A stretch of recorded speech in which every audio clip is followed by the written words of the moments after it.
Voilà, donc on a vu comment créer des tables simples en SQL. On avait créé la table formation justement. Et là, je vous avais demandé pour vous exercer de créer la table client et la table contact. Donc moi, ce que j'ai fait dans mon coin, c'est que j'ai créé la table client ici. Donc j'ai fait un create table client. Parenthèse ouvrante, parenthèse fermante à la fin. J'ai créé tous les champs, donc ID client. Alors ce coup-ci, ça sera pas un counter, mais ça sera un type caractère. J'ai mis 4, donc on va mettre avec 4 caractères un identifiant unique pour chaque client. Donc ça sera notre clé primaire. On va par exemple créer le client A001, A002, etc. On peut inventer un numéro quelconque. Ensuite, le nom qui sera caractère 40, la ville caractère 40, l'âge qui sera integer, sexe caractère 1, c'est-à-dire on va mettre soit H pour homme et F pour femme. Ensuite, on a num contact qui sera aussi un numéro. Donc, qu'est-ce qu'on peut mettre? On peut mettre car même pas. Ce qu'on va faire, c'est que si on va faire ça, on va faire car 4. On va aussi mettre ça pour numéro contact. On va comprendre tout à l'heure pourquoi. Et clé primaire ID client. Donc ce que je fais, c'est que je copie la requête, CTRL C, je vais dans Access, je peux fermer ma table et je vais coller ma requête ici. Je fais exécuter. Donc j'ai bien ma table client qui s'est créée ici. Ma requête, je l'enregistre. RQ table client. Donc au moins j'ai cette table enregistrée. Je remplirai la table tout à l'heure euh, en dehors de cette vidéo pour pas perdre trop de temps. Et ce qu'on va faire, c'est qu'on va créer la table contact. Donc la table contact, on a besoin de quoi? On a besoin de num contact qui sera aussi de type car4. On a besoin du mail qui sera de type car40. On a besoin du téléphone.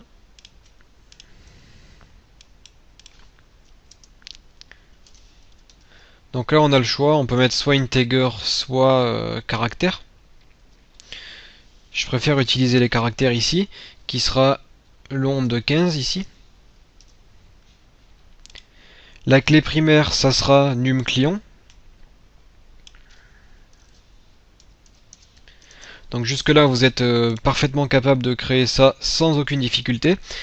Et ce qu'on va faire, c'est ajouter des nouvelles lignes de code que l'on n'a pas vues. On va ajouter le foreign key, qui veut dire clé étrangère. Foreign key, ça sera num contact, c'est-à-dire celle-ci. Et references, la référence de cette clé étrangère, ça sera num contact de client. Donc je m'explique. Je vais m'expliquer tout à l'heure d'ailleurs. Donc là je vais faire un on delete cascade et on update cascade. Ça veut dire que chaque modification que l'on fera sur une table se fera aussi sur la table qui est liée à cette table. Donc là je vais faire créer table contact. Sauf que cette requête risquerait de ne pas marcher. Ça risquerait de ne pas marcher puisque on utilise des clés étrangères. Oui. On utilise des clés étrangères. Donc je vais supprimer ça. Et ça va toujours pas marcher. Non.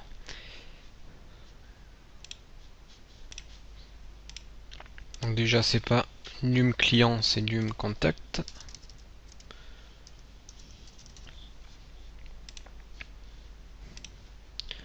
La table client est ouverte, donc je la ferme. Donc là il faut qu'on spécifie que ce champ ici est unique. Donc on fait indexer sans doublon. Ok.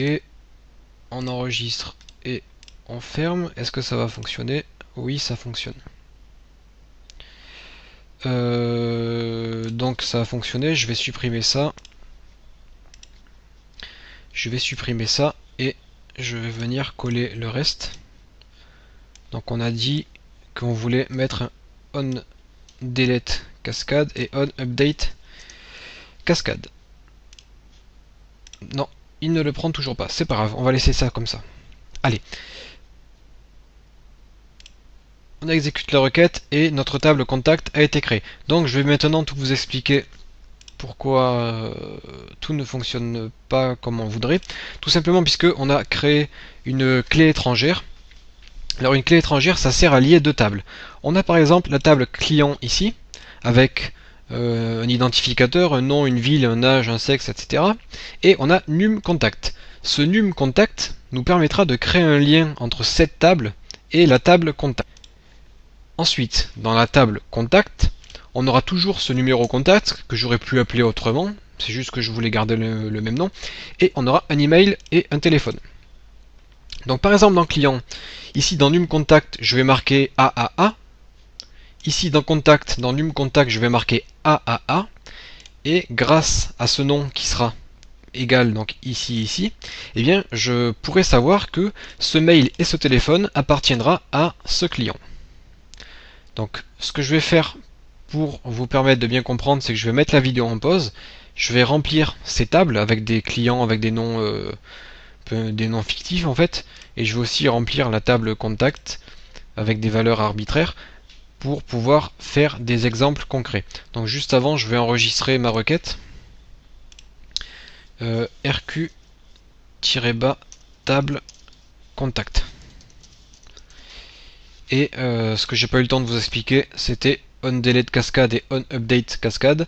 En fait, comme mes tables contact et client seront liées, et bien si je fais une modification quelque part dans client et que ça affecte ma table contact, et bien la table contact sera elle aussi modifiée puisque les deux tables seront liées. Donc voilà ce qu'il y avait à expliquer. Donc je mets la vidéo en pause, je remplis les tables et ensuite on continue à voir qu'est-ce qui se passe ici. Voilà, donc j'ai rempli ma table, j'ai donné un numéro unique à chaque client, donc A001, A002, A003. Quand on arrive à 999, on passe à B, B001, B002. Donc de cette façon, on est sûr d'avoir un nom unique à chaque fois. Puis après, si on arrive à un chiffre gigantesque, on pourra décaler la lettre à droite, 0A01, 0A02, etc. Donc là, on est sûr d'avoir assez de place pour tous les clients que l'on veut. J'ai donné un nom différent à chaque client, une ville à chaque client. On a des clients qui viennent de Paris, Nice, Nîmes, Monaco, Aix, un âge à chaque client, homme ou femme, et un numéro contact. Ensuite, dans ma table contact, j'ai mis les numéros de contact, j'ai mis les emails et les téléphones de chaque client. Donc on sait que le numéro de contact 001 correspond au client 001. Donc Monsieur Dupont aura un email ici et son numéro de téléphone ici. Donc si je clique sur outils base de données et que je clique sur relations, et bien à ce moment-là, on voit que par défaut, enfin pas par défaut, mais avec ce qu'on a fait, on voit que la table client et la table contact, elles ont été liées, et on voit que le lien se fait entre num contact et num contact ici de la table client et l'autre de la table contact. Donc on voit que nos deux tables ont été créées grâce à ce foreign key qui permet de créer ces liens. On aurait pu aussi procéder par une syntaxe SQL que je vais vous montrer, mais que je ne ferai pas dans Access en direct. On aurait pu aussi dire add constraint mon lien. Et là, avec ce mot-clé add constraint, on aurait pu créer un lien. Donc je vous laisse chercher dans la documentation SQL si vous voulez voir comment utiliser cette syntaxe. Je vais fermer ça. Je vais fermer ceci aussi. Donc ça c'est très important de ce menu qui vous permet de visualiser vos tables, puisque vous pouvez directement voir tous les liens qui sont faits. Donc on a notre client, notre contact, nos formations. Donc là la vidéo elle est déjà un peu longue, donc je ne vais pas vous montrer comment faire pour voir qui a acheté telle ou telle formation. On le fera dans la prochaine vidéo. Mais ce que je vais vous montrer, c'est qu'on peut travailler donc sur ces tables comme on l'a déjà fait précédemment. On veut par exemple faire une requête. Je fais création de requête sur la table client, puis contact. Donc j'ajoute les deux tables. Et par exemple, si je veux afficher tous les clients de la ville de Paris, eh bien je fais afficher client.nom tri croissant, et ce que je vais faire c'est client.ville critère Paris. Ça va m'afficher le nom des clients qui habitent Paris. Par contre je veux pas afficher la ville puisque je sais déjà qu'ils viennent de Paris. Donc si j'active ma requête, on voit que j'ai Dupont, Martin et Pierre. Si je vais dans la table client, on voit que Dupont il habite Paris, Martin habite Paris et Pierre habite Paris. Les autres n'habitent pas à Paris. Donc voilà comment faire une requête simple. Si je regarde le code SQL, on voit que Access m'a écrit du code SQL qu'on analysera un peu plus tard dans nos prochaines vidéos. Maintenant, si je veux faire un tri par âge, si je veux afficher les clients qui ont un âge supérieur à 25, et que je veux quand même afficher leur âge, je mets supérieur à 25, et là, c'est pas ça. Je me suis trompé, j'ai mis inférieur, c'est supérieur. Voilà. Donc maintenant, j'ai bien tous mes clients qui ont un âge supérieur à 25. J'aurais même pu les classer par ordre croissant.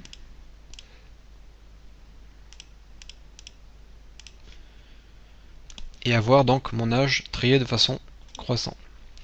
Donc ce que je peux faire aussi, c'est afficher le nom, l'âge, le mail et le téléphone par exemple de chacun des clients. Donc maintenant, comme nos deux tables sont liées, on sait que tel ou tel email appartient à tel ou tel client. Donc si j'active ma requête, on a bien le nom et l'âge des clients et on a leur mail et leur téléphone liés. Pour être sûr que ça appartient bien à ces clients-là, dans ma requête, je vais afficher aussi le numéro contact.